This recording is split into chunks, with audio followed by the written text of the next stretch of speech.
What's up guys, it's Suncord here, welcome to episode 6 of Football Manager 2012, West Ham to the Premier League. Today we are going to go through transfers and the fixtures as we usually do. Now today I am afraid to say I did go past where I said I would, only because we did miss out on a video yesterday. So to make up for that, I've extended this episode, thus bringing us into the January transfer window. So if you can leave any more suggestions in the comments, that will be much appreciated. Okay, so to start us off, we bought Thomas Rohn from Celtic. He is a 21-year-old Norwegian centre-back, and I went for him as he has pretty good physical stats and not bad normal stats anyway, and it is good. Well, it was good when I did get the board to buy him, because we were in need of a centre-back, as I can't think who was injured, but now it's all fine, although we do have our replacement centre-back was a loanee, so it's good for us that now we do have our own backup centre-back. Next, Andrea Orlandi from Swansea. He's a Spanish 27-year-old attacking midfielder. He is a useful player for me as he is good at corners, crossing, dribbling. He's pretty good attacker as well. He's pretty quick. As you see here, he's got 13 pace, he's got 11 acceleration. He's got pretty good physical stats, and he's the sort of playmaker that I've been looking for. Obviously, when like Kevin Nolan's injured or something, and suspensions and players needing a rest, he can go in.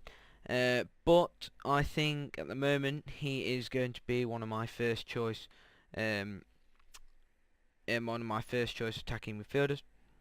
Now we're going to go on to the fixtures.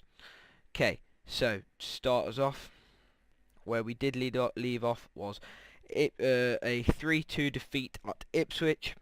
So today I'm going to show you the Brighton game all the way down to the Birmingham game. I was going to stop just before the Middlesbrough game, but as I said, I've overrun as we missed an episode yesterday.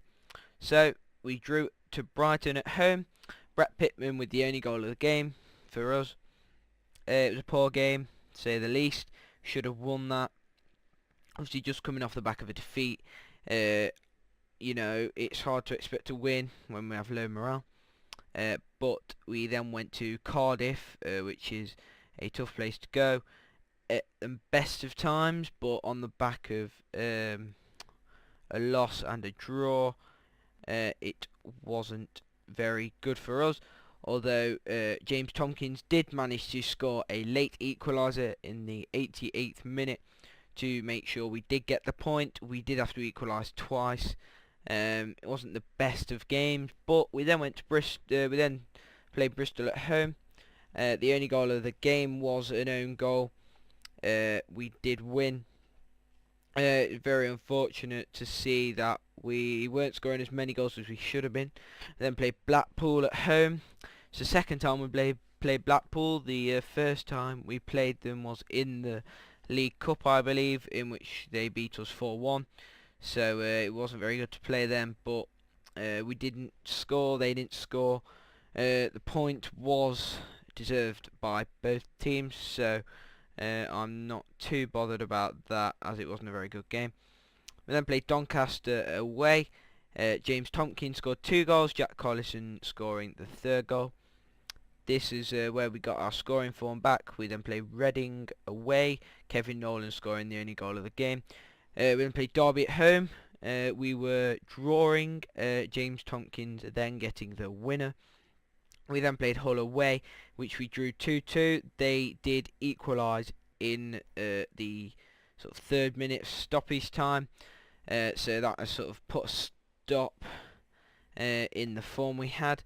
We then played Middlesbrough. We get in our scoring back on.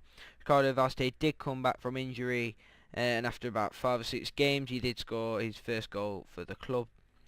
We then went to Coventry, in which Vaste got another. Brett Pittman got one, and so did Matty Taylor. We then played Crystal Palace away, in which Papa Bouba Diop, George McCartney, and Kevin Nolan scored. That was a very good game. We then went away to Burnley. They scored a 80th minute equaliser, and Carlton Cole came on as a substitute. Didn't manage to score. I was unhappy with the team. We then went to Barnsley, and we lost to them we played them at home and we lost 2-1. Winston Reid with our only goal of the game, who was in place of, for those two games, yes, she was it was those two games in which Thingy was in. James Tompkins was injured. We then played Birmingham. Tompkins was brought back into the team. That game, Winston Reid, Vaste, Carlton Cole and Kevin Nolan all scoring in an away win, which put us back. We were second when we left off. We stayed second for a bit. We went up on goal difference. Then when we lost, then when we drew to Hull, we went back to second. Southampton must have slipped up, as we are now top on goal difference still, I believe. So we are doing quite well, actually. So what I think I will do, we drew Derby in the third round of the League Cup, the FA Cup.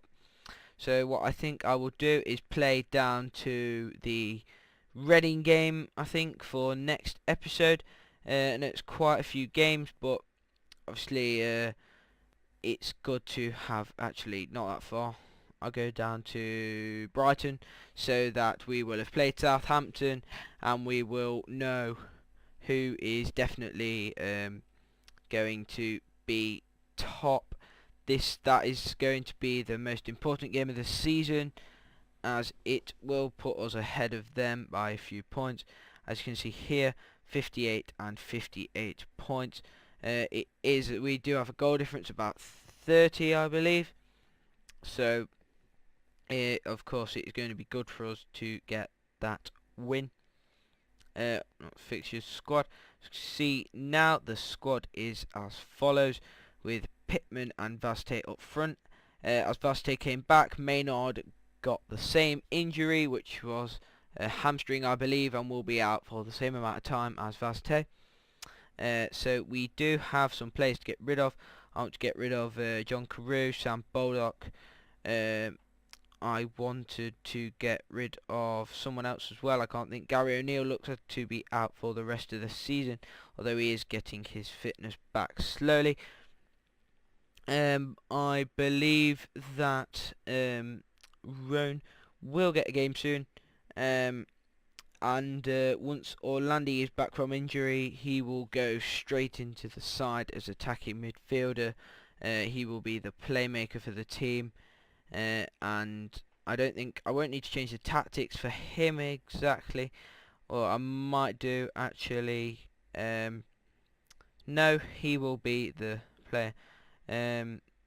But as you can see at the moment, obviously we've got these players taking everything, so he will become a new free kick taker. I think that for next game I'm going to play Carlton Cole up front with Vaste.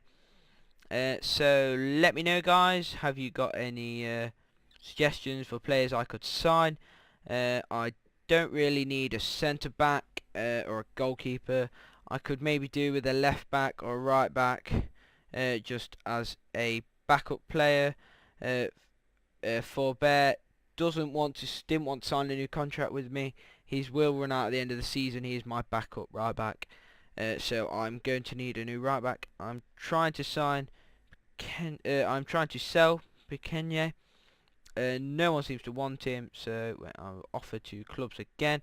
I'm going to go for just 250k. Try and get some money. At least I only have about 100 and something k. I think I did put in an offer for a QPR player. I can't think who it was, but yeah, I put in an offer for him. I think he accepted the contract, so it's only a matter of time before we sell him. I don't want Guy Demo either, so I'm going to offer him out 210k. So yeah, let me know, guys, any suggestions, some feedback on my videos would be good, what could be better for next time, stuff like that. So thanks for watching, guys. I hope you enjoyed the episode. It's been Sunk Cord, and we will see you next time.